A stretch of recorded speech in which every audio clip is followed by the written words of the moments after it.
Teman-teman, kita akan mulai acara kita. Acara kita temanya adalah The Times is Now, judulnya ya. Oke, Assalamualaikum warahmatullahi wabarakatuh. Dimanapun Anda berada, kita akan mulai acara kita. Judulnya The Times is Now. Waktunya itu sekarang. Saya tidak pernah melihat waktu sebaik hari ini, sebaik momen ini. Dan itulah yang membuat saya gregetan kepada pemerintah yang saat ini, sehingga kalau Anda sahabat semua dengar video kita atau menonton atau lihat kutipan tulisan dan sebagainya, saya tuh kayaknya orang gregetan sama sekali. Itu tidak lain tidak bukan karena momen ini tidak akan kembali seketika atau tidak akan kembali lagi. Dalam bisnis ada 4 hal yang paling penting. Nomor 1 adalah masalah funding, kira-kira 10%, masalah bisnis model 18%, kemudian masalah SDM, Anda harus punya SDM yang bagus, manajemen yang bagus, motivasional itu sekitar 28%. Tapi sisanya adalah momentum. Tanpa momentum, tanpa timing yang tepat, bisnis Anda nggak jalan bagus, negara Anda pun tidak jalan bagus gitu ya. Kapan masuk pit stop kalau Anda di Formula One? Kapan Anda ganti fresh leg kalau Anda main bola ya? Waktunya 45 menit. Saya sangat mengidolakan seorang coach yang namanya Alex Ferguson. Dia di menit 60 sampai 70 adalah menit di mana dia mengganti fresh leg atau kaki yang segar yang baru, dan ketika dia masukkan 1 atau 2 orang itu game changing. Walaupun cuma 20 menit terakhir itu bisa merubah skor gitu ya. Nah, melakukan penggantian dengan timing yang tepat dengan orang yang tepat itu adalah seorang manajer yang luar biasa. Nah, di negara kita ini sudah waktunya udah 60 menit. Menurut saya masanya kita ganti fresh leg, ganti strategi. Kalau dulu formasinya 4-3-2-1 kayak Christmas tree, kayak pohon Natal, yaitu yang di depan namanya infrastruktur. Itulah pemerintah kita waktu itu. Jadi 4-3-2-1, yang di depan adalah infrastruktur.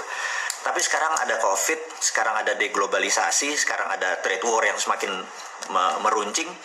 Formasi 4-3-2-1 nggak akan jalan. Jadi saya cuma mengingatkan, the best defense is good offense. Saya selalu mengingatkan, pertahanan yang terbaik adalah menyerang. Jadi formasinya harus 4-2-4, 4-3-3, taruh 4 striker di depan, baru kita menjadi top scorer gitu ya. Dan saya nggak lihat saat ini kita melakukan formasi 4-2-4 atau formasi menyerang. Saya masih melihat kita malah full defense. Kita menguatkan sektor keuangan, kiper kita dibuat yang kuat, back kita dibuat yang kuat, penyerangnya nggak tahu siapa ya sekarang yang menyerang. Jadi skornya nggak mungkin pernah tinggi. Mungkin kita nggak kebobolan gitu ya, yaitu inflasi kita rendah, trading kita mungkin biasa-biasa aja, tapi kita nggak akan pernah jadi champion gitu ya. Nah, saya sangat mengharapkan Indonesia itu menjadi champion. Waktunya kapan? Waktunya itu sekarang. Ini yang akan kita mau urai. Jadi termasuk nanti menyambar harga emas ya. Jadi gini, kita tahu negara ini terjadi perang, kita tahu. Dan saya berkali-kali bilang, sekarang adalah the world in economic warfare, atau dalam ekonomi dunia saat ini dalam keadaan perang. Jadi strateginya pun harus dirubah. Bahkan Anda sebagai UKM, Anda sebagai pengusaha, Anda sebagai profesional, Anda harus rubah semuanya demi memenangkan perang, atau survival of the company, atau survival of the nation, atau survival of your family gitu ya. Mulai dari sana. Nah, kita mulai dulu sekali lagi. Saya akan ulangi dengan how the world work, bagaimana cara dunia bekerja. Tanpa Anda memahami cara dunia bekerja, Anda tidak paham apa ini yang terjadi. Jadi kita tahu di tahun 45 ada namanya global theaters, atau apa global theaters itu ya, kayak tontonan global gitu ya. Kita tahu Amerika dari dulu berambisi menjadi number 1 country who rule the world gitu ya. Ini harus saya ulang-ulang terus. Si ontohot, si kampret Amerika itu adalah negara yang dari dulu ingin menjadi negara yang control the world. Jadi mulainya dari 1900. Saya ulangi lagi ceritanya, Anda bosan-bosan tetapi Anda akan paham maksud saya, sehingga tahu nanti apa yang harus dilakukan dengan bisnis kita. Bayangin, sesuatu yang besar nanti bawa ke bisnis kita. Bahwa waktu 1900, dunia dalam keadaan sangat genting waktu itu, semua negara hampir dalam kondisi perang. Inggris adalah negara yang disebut the sun always shine. Jadi saking saking besarnya wilayah jajahan dia, kolonialisasi, kolon tuh usus ya, dan menghasilkan shit gitu ya. Jadi kenapa disebut kolonialisasi, jadi ngerti kan. Oke, kita lanjut nanti. Jadi Inggris tuh besar tapi semua di-challenge, semua negara men-challenge dia, Belgia, Portugis, Spanyol, Perancis dan lain sebagainya. Sehingga Inggris merasa perlu ally. Dan di 1904 delegasi Inggris datang ke Amerika untuk mengajak Amerika sebagai negara yang belum tidak dijajah dan tidak menjajah. Negara Amerika dikenal waktu itu dengan penghasil sumber energi. Jadi kita tahu John Paul Getty, Rockefeller adalah mereka-mereka yang menghasilkan dari crude oil dibuat menjadi kerosin atau minyak bakar. Dia tahu ini yang kontrol. Kemudian setelah Tesla menciptakan listrik, kemudian siapa lagi yang listrik diciptakan, mereka memerlukan gasolin untuk juga bahan bakar Ford untuk mobil dan lain sebagainya. Terus diubahlah dari kerosin menjadi gasolin atau bahan bakar minyak untuk kendaraan dan lampu dan lain sebagainya, untuk genset dan lain sebagainya. Amerika so powerful, bahkan ketika diajak delegasi Inggris untuk mengajak Amerika menjadi junior ally, dibawalah Amerika ke Eropa. Ini dosa pertama, kegoblokan pertama bangsa Inggris, memperkenalkan Amerika pada sisi lain dunia. Jadi Amerika melihat, oh Eropa tuh begini gitu ya, teknologinya begini. Begitu mereka balik, mereka rapat, Amerika rapat besar. Mereka bilang, ternyata Eropa teknologinya ketinggalan 50 tahun dari Amerika. Anda tahu ya, sahabat semua. Kalau Anda tahu bahwa Perang Dunia Pertama 1918, 1914 itu senjatanya locok, jadi klek door satu ya. Tapi Amerika sudah revolver, begitu nembak dek itunya muter sendiri, revolvernya muter sendiri. Jadi saya ingetin lagi bahwa kembaran saya itu film Last Samurai, si Tom Cruise, waktu dia bertempur terakhir dengan para samurai itu Amerika sudah pakai tembakan yang dedet gitu ya, dan itu sudah otomatis. Jadi teknologi Amerika sudah 50 tahun lebih advance daripada teknologi Eropa. Amerika melihat ini adalah peluang untuk menaklukkan dunia. Kemudian 1906 Amerika pertama kali 1 jam terbang, jadi pesawat Amerika ciptakan. Dunia terpesona sekali lagi, dan sejak saat itu Amerika punya grand plan ini menaklukkan dunia, itu ya. Oke. Kemudian ketika tahun itu negara-negara jajahan, semua negara-negara jajahan wilayah Eropa itu diinfiltrasi oleh CIA untuk merdeka. Karena itu gerakan dunia hampir sama, mulai dari Afrika Selatan, India, Indonesia, Thailand nggak pernah dijajah, Malaysia, semua negara bergerak hampir sama di tahun 40-an, 45 puncaknya. Dan apa yang dilakukan oleh Amerika adalah strateginya yang namanya dekolonialisasi. Dekolonialisasi adalah Amerika ingin Eropa tidak kaya lagi dengan seluruh negara jajahannya dilepas, gitu ya. Karena itu Amerika mensupport kemerdekaan Indonesia, mensupport kemerdekaan banyak negara, mensupport. Sekali lagi ini bajingannya dia. Jadi jangan menganggap itu pahlawan ya. Dan itulah disebut global theater. Tanpa global theater ini Pak Karno ngambil momen, gitu ya. Dia tahu Pak Karno, saya bisa berulang-ulang menyatakan dari sisi lain seorang yang luar biasa. Dia ngelihat global theater ini, dia manfaatkan untuk memerdekakan Indonesia. Nah, akhirnya semua negara merdeka. Gandhi di India, kemudian Zulfikar Ali Bhutto, kemudian di Amerika Latin dan lain sebagainya. Anda yang lebih pintar dari saya untuk pelajaran sejarah. Yang saya mau mengingatkan sekarang, kita mirror, kita cermin tadi kita bawa. Nah, ketika China dengan strateginya pertama ingin menaklukkan dunia, karena penting China menaklukkan dunia, China melakukannya berbeda. Kalau Amerika dengan military approach atau pendekatan militer, China melakukan pendekatan dengan economic approach. Jadi dua-duanya melakukan kolonialisasi, hanya China menggunakan kolonisasi 5.0 yang disebut economic approach, Amerika menggunakan military approach. Economic approach ini luar biasa karena tidak terasa. Bahkan kekomunisannya Cina pun tidak terasa, gitu ya. Kefasisan gerakan bernegara berideologi tidak bertuhan itu pun tidak terasa. Bahkan kita sekarang yang nganggap Hitlernya itu Trump, gitu ya. bukannya yang tidak bertuhan gitu, bukannya ini. Saya bukan pembela Trump ya, hanya diingetin aja bahwa betapa dahsyatnya propaganda itu bisa merubah mindset kita semua. Nah, tujuan kita sekali lagi bukan untuk menjelek-jelekan putusan pemerintah, bukan, sekali lagi sabar ya, sabar. Ini tujuannya adalah kita supaya ekonomi kita Anda berdaulat, kita berdaulat, saya berdaulat gitu. Nah, balik lagi ke cerita kita 5.0 itu begini caranya. Mereka menggunakan strategi namanya close loop. Close loop itu begini, kita kasih contoh Bali ya. Jadi kalau ada turis datang ke Bali, turis Cina nih terutama, apa yang dilakukan oleh kolonialisasi 5.0? Jadi dia beli hotel, kemudian dia beli restoran, kemudian dia beli kafe, kemudian dia beli tempat oleh-oleh, kemudian dia punya tour and travel. Begitu kapal dari China datang, dijemput oleh tour travel dia, bawa ke hotel dia, makan di restoran dia, terus nonton tari kecak, terus lihat ini segala macam 1-2, kemudian balik lagi. Itu adalah kolonialisasi 5.0 gitu ya. Dan mereka bayarnya pakai apa? Pakai Alipay. Pakai mereka digitalnya dia. Jadi nggak ada kita megang uangnya pun tidak gitu ya. Nanti semuanya interbank di dalam bank.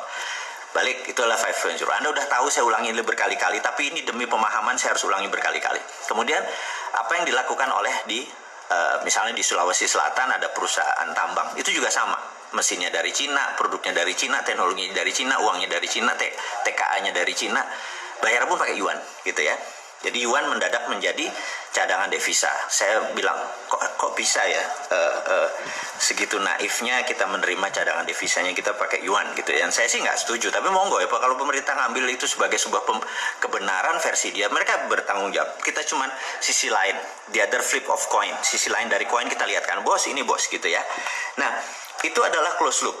Tujuan mereka adalah mereka itu lahannya terbatas, produksinya terbatas. Berapa ton mereka sehari perlu telur, berapa ton mereka sehari perlu pangan, berapa ton mereka perlu sumber daya alam mereka untuk membuat pabrik-pabrik mereka berjalan. Mereka memerlukan kuasi teritori atau perluasan teritori gitu ya, kuasi teritori. Dan kita tahu bahwa kalau how the world work adalah cara dunia bekerja adalah Eropa adalah negara produsen, Amerika adalah negara produsen, kemudian sumber bahan bakunya dari Afrika untuk Eropa, sumber bahan baku Amerika Latin untuk Amerika Utara, dan Asia kebanyakan adalah market. Jadi begitu China jadi produsen, maka China harus punya sumber bahan baku. Jadi Asia Tenggara adalah targetnya China. Jadi yang tadinya, dan ingat, beda market. Kalau negara itu dijadikan market, negara tersebut nggak boleh miskin, nggak boleh kaya. Jadi di trap antara 3.500 sampai 5.000. Tapi kalau negara bahan baku itu harus miskin. Seperti Afrika harus miskin, Amerika Latin harus miskin, penuh dengan hutang. Amerika Latin penuh dengan hutang. Dan jadi mengapa kita di trap? Karena kita negara penghasil untuk negara produsen. Kita nggak boleh jadi negara produsen. Ini kurang ajar. Ini namanya 5.0. Nanti saya ceritain bagaimana kurang ajarnya ontohot Amerika gitu ya. Sabar. Jadi balik lagi kita ke penyimbang sekarang. Penyimbang. Apa yang Amerika lakukan? Amerika sama bangsatnya gitu. Jadi bayangin dia saat ini negaranya sejak tahun 71 memprinting dolar tanpa underlying emas gitu ya. Nah, yang terjadi adalah nilainya. Jadi apa underlyingnya? Underlyingnya adalah hutang. Nanti teman-teman saya kasih berapa hutang dunia yang menjadi underlying IMF to print money-nya dolar. Kurang ajar nggak? Saya ulangi lagi ya. Saya akan kasih kepada teman-teman link yang setiap detik itu akan nambah karena beban bunga dan besarnya pinjaman uang negara-negara asing untuk jadi underlying-nya IMF untuk dolar printing money. Jadi dolar printing money-nya pakai dolar. Jadi gini, misalnya negara Papua Nugini, ini kita lepas pakai ini ya, strateginya obor. Papua Nugini pinjam uang dari IMF katakanlah 4 billion dolar gitu ya. Di pembukuannya di sini adalah hutang, di sini adalah pemberi utang IMF. IMF minta Amerika print, cetak kasih ke sini. Berdasarkan apa Fed ngeprint? Berdasarkan utangnya Papua Nugini. Begitu Papua Nugini membayar balik, itu menjadi asetnya IMF. Kita tahu kan 26% pemilik IMF adalah Amerika, dan untuk voting right-nya perlu 75%. Saya ulangi lagi. IMF itu untuk mengambilkan resolusi perlu 75% suara. Sementara suaranya Amerika 26%, alias kalau Amerika tidak pernah setuju, suaranya paling pol 74%. Kesimpulan, nggak pernah ada resolusi. Jadi IMF punya Amerika, ya. Itu kurang ajar satu, harus diterangin terus. Supaya jangan bangga sama asing, jangan bangga sama asing. Itu tujuannya. Bangga itu sama putra bangsa kita sendiri, dengan ide kita sendiri, dengan teknologi kita sendiri. Mau boleh kampungan, mau nggak efektif, tapi hasil produksi bangsa ini. Kalau itu disupport, kita menjadi negara besar. Jangan bilang, bangsa Indonesia nggak efisien mesinnya. Attitude orang Indonesia males. Ya lu yang buat males. Lu hakimi kita dengan kayak gitu ya. Sebagai bapak bangsa, Anda harus menjadi seorang bapak gitu ya. Dan bapak itu ya harus ngayomi, mau dari 5 anaknya 1 nakal ya harus ngayomi, itu anakmu. Jangan bilang anak gue cuma 4, ini bajingan gitu ya. Nggak bisa begitu bernegara. Anda nggak boleh menghukum anak sendiri. Salah, ajari. Salah, beneri gitu ya. Mereka kurang ajar, mereka durhaka. Biarin anak durhaka, tapi Anda adalah seorang ayah, Anda seorang ibu. Sebagai pemimpin, ayomi mereka. Nanti kita akan sampai sana. Kembali ke ontohotnya Amerika, si borokokoknya si Amerika yang saat ini merasa ini Trump nih, saya ini nggak suka sama Trump, tapi Trump ini punya sisi pandang yang beberapa saya setuju, yaitu dia menyebutkan bahwa kami nggak punya cukup emas. Itu kalimat yang cukup. Jadi saya baru mengerti kenapa kemarin gede-gedean emas dari Vatikan ditarik lagi ke Amerika. Sahabat, saya hanya mau mengingatkan, negara terbesar di dunia yang punya cadangan emas adalah Amerika, dan nomor 2 adalah Vatikan. Dan taruhnya di mana? Di UBS. Ingat, logonya UBS sama logonya Vatikan sama, tinggal dibolak-balik aja, itu kunci. Jadi itu sekarang lagi ditarik gede-gedean, lagi ditarik ke Amerika, karena itu kelangkaan emas di dunia ini sangat banyak, karena itu harga emas bergerak naik. Jadi teman-teman yang di Naran merasakan, kalau Anda dulu pernah beli di 8.500 kira-kira bulan lalu, sekarang Anda udah hampir 1 juta. Jadi Anda udah hampir untung 7%. Jadi bayangin, yang tadinya Anda cuma rupiah Anda taruh, mendadak rupiah Anda punya underlying gitu ya. Dan menurut saya entah bagaimana saya merasa bahwa 1 troy ounce itu saat ini 1.800-an. Dan break highs-nya adalah 1.900. Saya percaya 5.000 kena dalam 5 tahun, apalagi kalau perang. Kalau perang, udahlah, Anda panen. Perang fisik ya, bedil-bedilan ya. Rupiah Anda nggak ada nilainya, tapi kalau rupiah Anda pakai underlying emas, Anda selamat. Saya bukan mau jualan, karena di Naran hadir memang rasa concern-nya kita ini, teman-teman ini ingin menyelamatkan portfolio rupiah Anda agar tetap liquid, Anda bisa transaksi setiap hari, Anda masukkan uang tersebut, Anda bisa belanja dengan, kalau lagi perlu uang, ya pindahin ke BCA, pindah uang, pindahin ke OVO, itu semua bisa gitu ya. Jadi, oke, kita lanjutin lagi bahwa harga emas akan naik.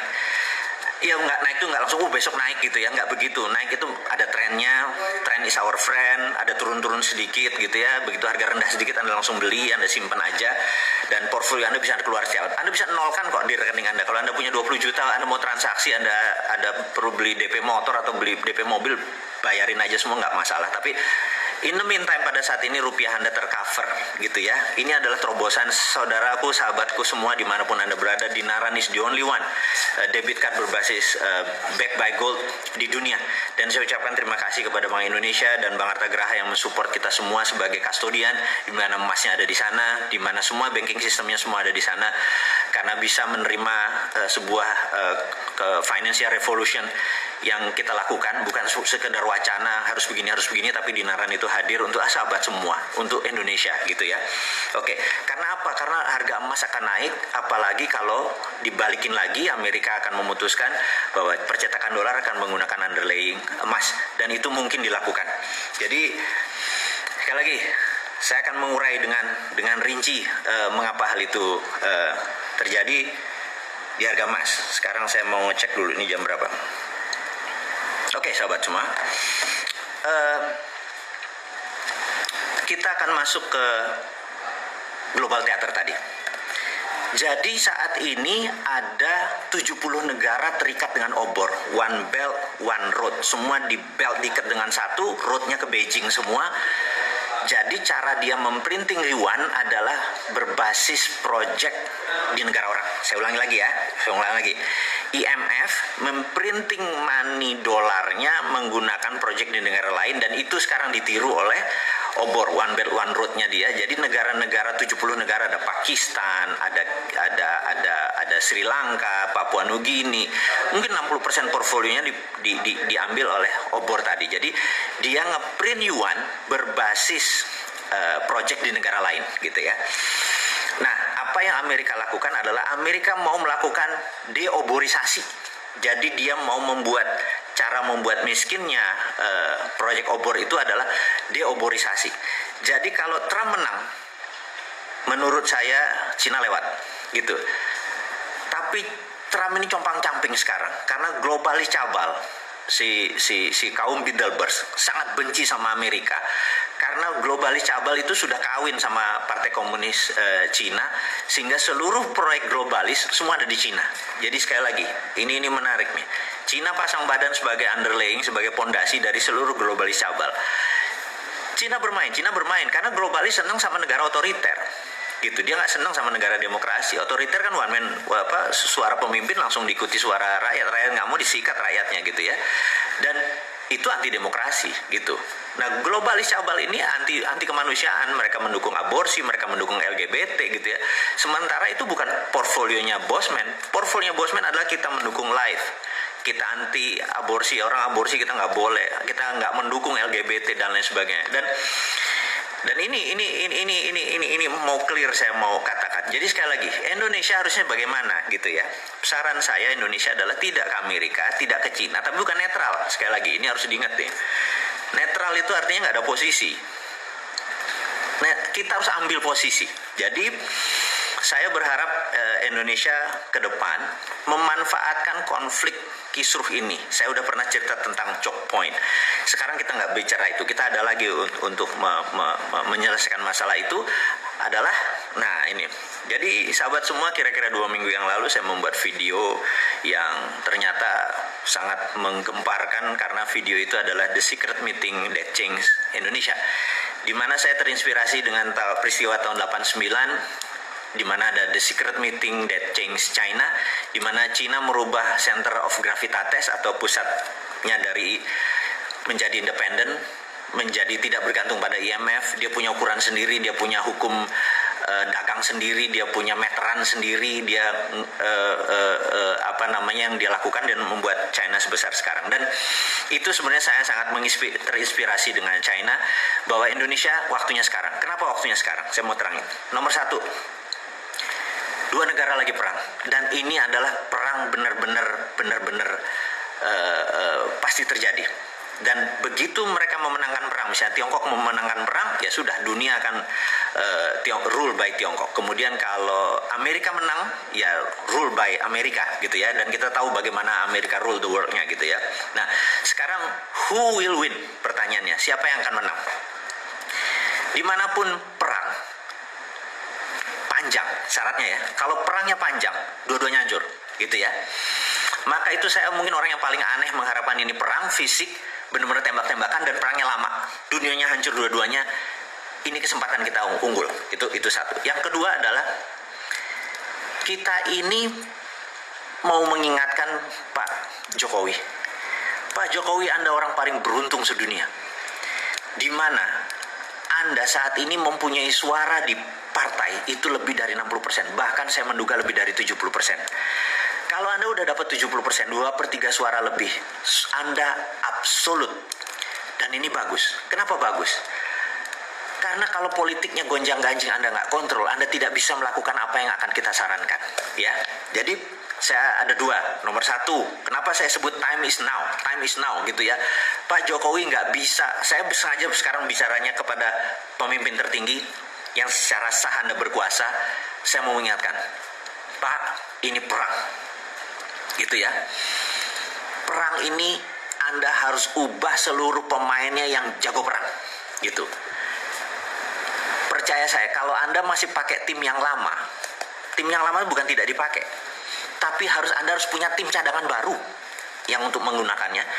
Jadi gini Pak Jokowi, Anda punya kekuasaan sangat absolut dan itu luar biasa. Di negara demokrasi Anda dapat 2/3 suara atau lebih. Ini momennya, itu satu. Kedua, tadi negara besar lagi perang, yaitu China sama Amerika lagi perang. Karena perang besar ini terjadi, mereka sebenarnya fokusnya di negara masing-masing. Mereka nggak fokus sama Indonesia. Ditambah lagi. China sekarang ada hujan yang hampir 30 hari. Begitu salah satu dam besar jebol, Cina dipukul dari dalam. Dan Amerika ada COVID di dalam negerinya, gitu ya. Jadi dalam negeri masing-masing bermasalah nih, gitu. Kemudian luar negerinya mereka perang. Mereka nggak mungkin mikir tentang Indonesia, percaya saya. Mau itu mindahin pabrik ke Indonesia apa segala macam, itu nggak gitu-gitu amat. Swasta doang, itu bukan negara, gitu ya. Kemudian Anda punya kekuasaan yang bisa Anda drive ke kiri semua, ke kanan semua, gitu ya. Kemudian ada hal yang menarik, Pak Presiden yang terhormat. Anda menerbitkan surat bahwa saat ini negara dalam keadaan darurat COVID, gitu ya. Dengan undang-undang, dengan perpu, saya lupa perpu atau perpres ini ya, bencana nasional ini, Anda bisa lead negara ini menjadi sangat ngebut, di mana dunia yang lainnya akan lumrah. Ya udah, nggak apa-apa deh, gitu ya. Dan terakhir yang nomor 4, Pak Jokowi, saat ini semua negara melakukan yang namanya deglobalisasi. Deglobalisasi artinya dulu kan ada namanya global supply chain. Jadi ini nyuplai ke sini, nyuplai ke sini, rumit sekali global supply chain. Sekarang banyak negara yang lagi diblok, lagi nutup, lagi mau perang dan lain sebagainya. Jadi deglobalisasi adalah every country for their own. Jadi Indonesia untuk Indonesia, Singapura untuk Singapura, dan lain sebagainya. Jadi Indonesia sangat diuntungkan karena Indonesia bisa makan dengan bangsanya sendiri. Kalau ke Singapura, begitu deglobalisasi langsung shrinking 40%. Bapak tahu bahwa dia mendadak langsung turun ekonominya 12% dan shrinkingnya itu 40%. Jadi mengecil mendadak volumenya. Korea Selatan sudah mengecil gitu karena nggak ada bahan baku. Indonesia nggak ada masalah, Indonesia nggak akan mengecil. Dan sekali lagi yang kita mau ingatkan, dengan 4 hal itu, maka yang kita harus lakukan adalah melakukan apa yang China lakukan. Kita tiru, jangan ngikuti maunya Cina, tapi tiru langkah Cina. Cina 30 tahun yang lalu, saya udah berkali-kali bilang, dia menerbitkan renminbi dengan yuan berbeda. Renminbi berdasarkan project, gitu ya. Nah, apa yang harus kita lakukan sekarang? Dia tidak lagi menciptakan printing money fisik, karena itu zaman dulu. Sekarang sudah ada blockchain. Blockchain ini kita bisa printing yang namanya e-renminbi. Ini kalau kita Cina. Dia sudah melakukan e-renminbi. Mulai Mei dia melakukan e-renminbi dan puncaknya 2021 dia akan melakukan e-renminbi. Dia menggunakan digital currency berbasis blockchain. Nah, apa yang kita lakukan? Kita juga sama. Gunakan e-rupiah untuk membangun ekonomi Indonesia. Seperti halnya e-renminbi, sama persis copy paste, dan Anda nggak usah ragu-ragu, Pak. FGD mikir dulu INA itu, Pak. Saat ini kalau mau menggunakan cara pemikiran bos-bos kita, pejabat-pejabat kita yang masih dengan cara Keynesian, masih dengan cara ini nanti inflasi segala macam, di digital blockchain nggak bisa korupsi. Orang datanya kita tahu kan, trusted open ledger gitu ya. Jadi cara bantunya kemana? Ke UKM industri nomor 1. UKM yang trading, ada import dan ekspor. Jadi UKM kalau mereka misalnya perlu duit 1 miliar gitu ya, mereka punya jaminan, katakanlah project aset mereka bisa kita valuasi kok, aset mereka 500 juta gitu ya, kasih 300%, Pak. Bukan kayak kredit bank sekarang punya 1 miliar keluarin cuma 70%, punya 1 miliar keluarin 3 kali lipat. E-renminbi, sorry ini kebanyakan Cina otak gua. E-rupiah tadi adalah Anda cuma digital, nggak perlu ngeprint, nggak usah ngabisin kertas, langsung pindah. Dan infrastrukturnya sudah ada OVO, sudah ada GoPay, sudah ada Dinaran. Anda udah ada pakai Dinaran, tinggal distribusi aja, tinggal mau 3 miliar tadi untuk sektor produksi. Pokoknya 5 tahun mereka nyicil setiap bulan berapa, balik. Saya yakin, Pak, kalau Bapak lakukan itu, ekonomi Indonesia, terutama industri Indonesia akan the best in the world. Pada saat mereka perang ini, Pak, kita nyolong di tikungan. Jadi 2024 kita bisa number 1 country, bukan number 4 atau PricewaterhouseCoopers pernah bilang kita akan Big 5. Enggak, Pak. Amerika kalau perlu kasih saya untuk operasi intelijen, Pak. Saya bikin Amerika sama Cina malah perang, Pak. Kasih gue 1 pesawat kapal induk, kapal perang. Saya tembak 1 nuklir ke Cina. Nanti Cina bilang tuh Amerika tuh, ya udah biar tembak-tembakan. Udah kita yang masuk duluan. Kalau perlu gue jadi bajingannya, Pak. jadiin gue persona non grata Pak, orang yang tidak disukai dunia Pak. Kasih saya untuk izin untuk operasi intelijen, saya masuk, saya tembak itu satu rudal ke Cina, terus nanti tembak-tembakan, mereka perang Pak, mereka perang, kita manfaatin untuk membangun ekonomi. Saya dibenci dunia nggak apa-apa Pak, tapi dicintai tanah air nggak apa-apa Pak. Jadi agak gila sedikit lah Pak, dan usul-usul ini mudah-mudahan membuat sisi lain bernegara sehingga ekonomi kita maju bareng. Jadi dulu Pak, di tahun 45 ini saya ngomong sengaja kepada pemimpin dan pejabat negara lainnya, Bapak Ibu mungkin ada yang Ibu. Di tahun 45 kita merdeka karena Kamen Soro, menderita bersama, gitu ya. Sekarang ini ada yang seneng, ada yang susah. Jadi sekarang kita nggak kompak. Jadi cara untuk membuat bangsa kita ini kompak satu Pak. Cepet-cepet buat common happiness Pak. Cepet-cepet buat seneng bareng. Jangan susah bareng Pak. Kita udah capek tahun 45 aja kita susahnya. Kalau sekarang ke depan kita harus buat common happiness. Kita mau seneng bareng Pak. Cara senengnya bareng gimana? Pegang masing-masing duit untuk sektor produksi Pak. Begitu UKM sektor produksinya dibangun Pak, 97% angkatan kerja itu adalah di tangan UKM Pak. Gak usah mikirin perusahaan yang gede-gede itu yang bilion-bilion dolar pakai ngutang asing lagi. UKM aja Pak dengan rupiah, selesai masalahnya. Saya yakin Bapak dan pejabat semua yang saat ini menjabat nggak ribet kok otaknya. Nggak usah bawa seorang Sontoloyo ini ke istana atau ke menjabat Pak. Cukup konsepnya diterima, saya sudah happy Pak. Karena kalau bangsa kita happy ya kita happy. Dan selesai masalah kita menjadi champion, menjadi pemenang. Jadi tanpa panjang-panjang sahabat, itu adalah cerita mengapa the moment is now, waktu sekarang. Bisa nggak tahun 2021? Nggak bisa. Bisa nggak nanti 2024? Nggak bisa. Waktunya tuh sekarang gitu ya, pondasinya ini dipasang. Kasih 6 bulan lah untuk buat rupiah itu. Bapak buat badan usaha, bukan badan usaha, mungkin badan otorita tentang keuangan. Sesederhana itu Bapak. Jadi saya pikir bicara dengan Pak Presiden, mungkin saya nggak pernah bisa waktu, Bapak terlalu sibuk, karena kalaupun saya diundang ke Pak Presiden, saya nggak mau duduk di depan meeting room. Saya minta waktu dengan Bapak adalah jagongan Pak. Kita sarungan, saya ngeteh Pak, saya nggak ngopi ya, Bapak yang ngopi gitu ya.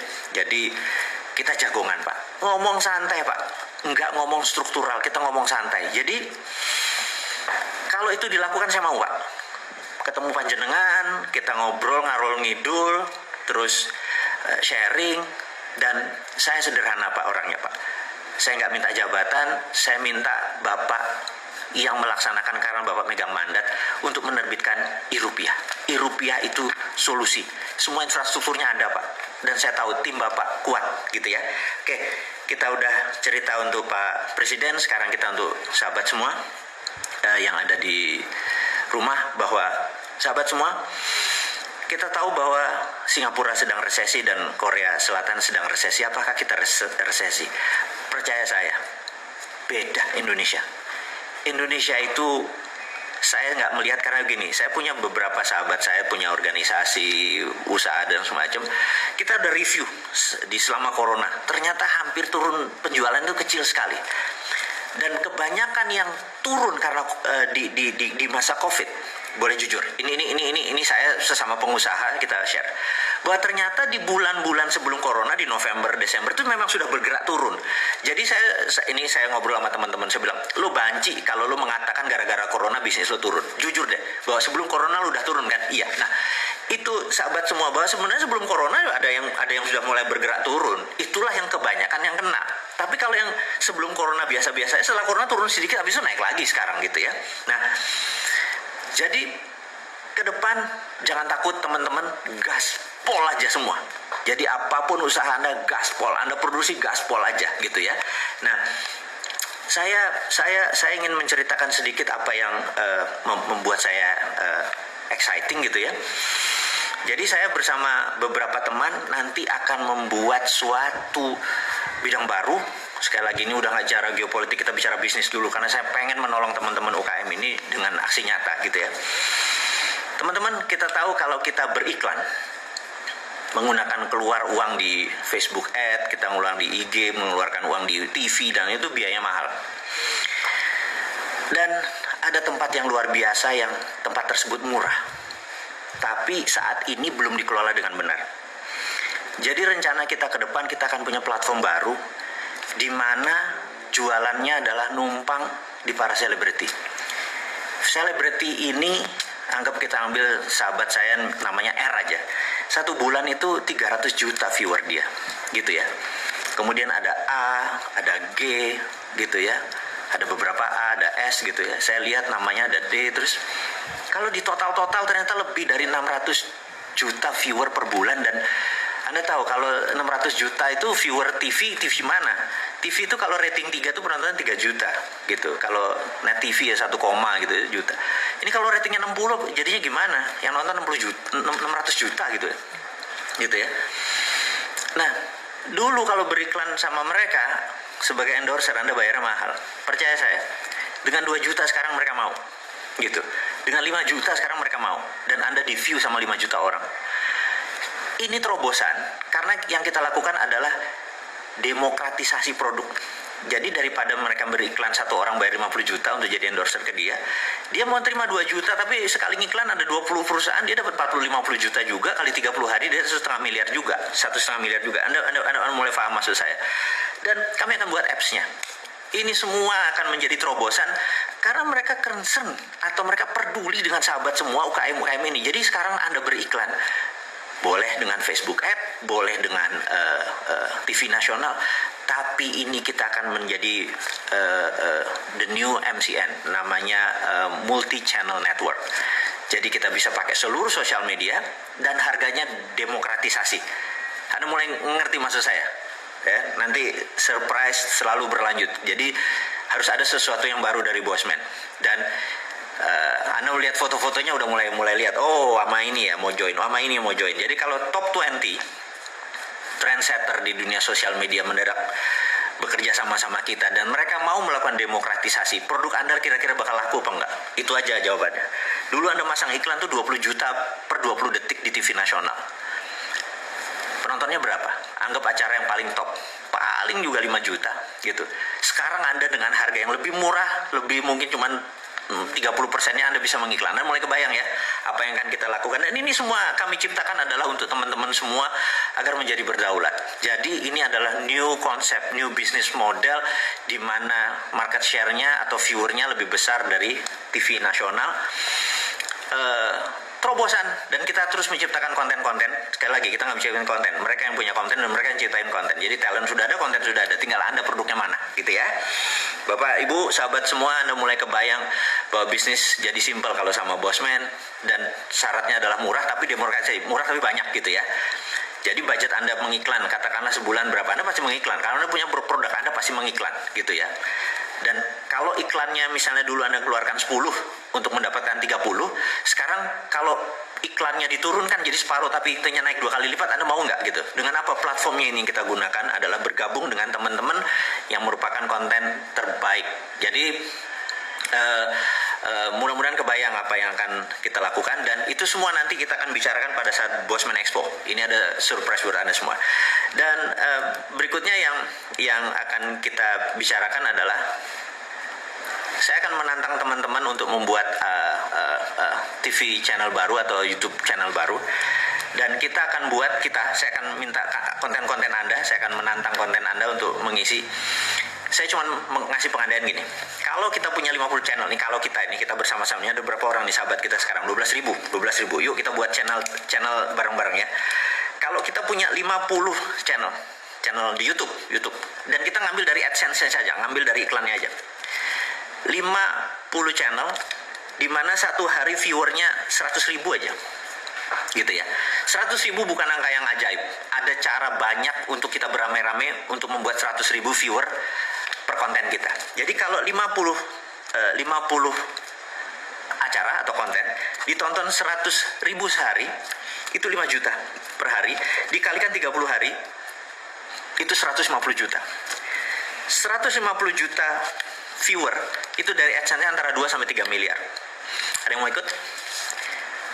Banyak yang akan kita buat dan modalnya murah-murah. YouTube-nya pasti laku karena kita udah tahu algoritmanya, kita udah nemu ini, dan produk itu akan banyak sekali. Saya kasih contoh misalnya, saya akan buat kalau Anda mau join boleh, kartun horor gitu ya, serial lucu horor, serem, tapi nggak berdarah-darah, kartun.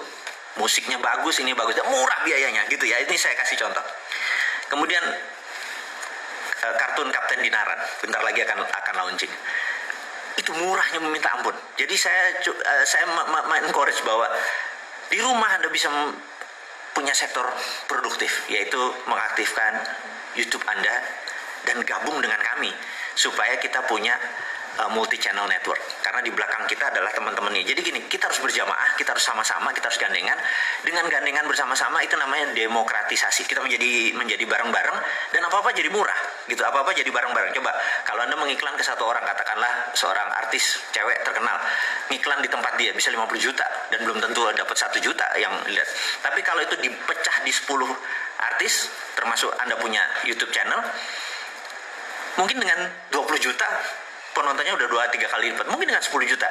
Dan artis tadi lebih baik dia dapat 5 jutaan atau 3 jutaan tapi dari 30 biji, 100 juta juga gitu ya, kali 30 ya dia 3 miliar juga, happy juga gitu ya teman-teman. Dan ini akan menjadi, Anda juga nanti akan bisa, produk Anda atau konten Anda juga akan kita lewatin. Jadi kita tahu saat ini dunia iklan ada 120 triliun a year anggarannya. Kalau kita dapat berapa? 10%? 10 triliun mau berbagi gitu ya. Caranya gimana? Kita harus membuat yang namanya multi content network. Dan saya membuka tawaran ini semua ke Anda semua, dan kalau mau menghubungkan saya nanti kasih nomornya, nanti di IG channel kita akan kasih tahu. Teman-teman, mungkin hari ini kita tidak terlalu berapi-api untuk bercerita seperti kemarin tentang nasionalisme. Tapi itu adalah ciri kita. Kadang-kadang kita bicara bisnis, karena itu bagian part of our life. Kadang-kadang kita bicara kesehatan, kadang-kadang kita bicara geopolitik, kadang-kadang keulang lagi cerita tentang dunia bahwa kita harus tahu. Tapi sekali lagi di ujung acara ini, di ujung sesi ini, saya mengingatkan bahwa waktu itu adalah sekarang. Kita yuk bareng-bareng ngingetin pemerintah bahwa yuk terbitin rupiah karena kosnya hampir nggak ada. Tidak ada ongkos cetak-cetak, inflasi mungkin bisa dikontrol karena tidak ada bunga. Jadi inflasi kalau ya ini bunganya 5%, bunganya 3% nggak ada. Di dalam rupiah tidak boleh pakai bunga. Jadi bukan sekedar negaranya ini jadi syariah gitu ya, untuk beberapa teman yang memahami bahwa bunga itu adalah riba. Ini jelas tidak ada ribanya, tidak pakai bunga, pakai rupiah. Dan karena ini trusted open ledger pakai blockchain, nggak bisa dikorup karena kemana uangnya jalan mendadak. Oh kok ke Bosman ada nih, dia korup nih. Udah nggak, bawa aja kita langsung ke tempat yang tidak disukai orang itu gitu ya. Jadi sekali lagi, menyelesaikan masalah negara ini gampang kalau kita buat gampang. Jadi pakai common sense, pakai hati lapang, pakai keterbukaan. Teman-teman, akhirul kalam, saya ucapkan terima kasih.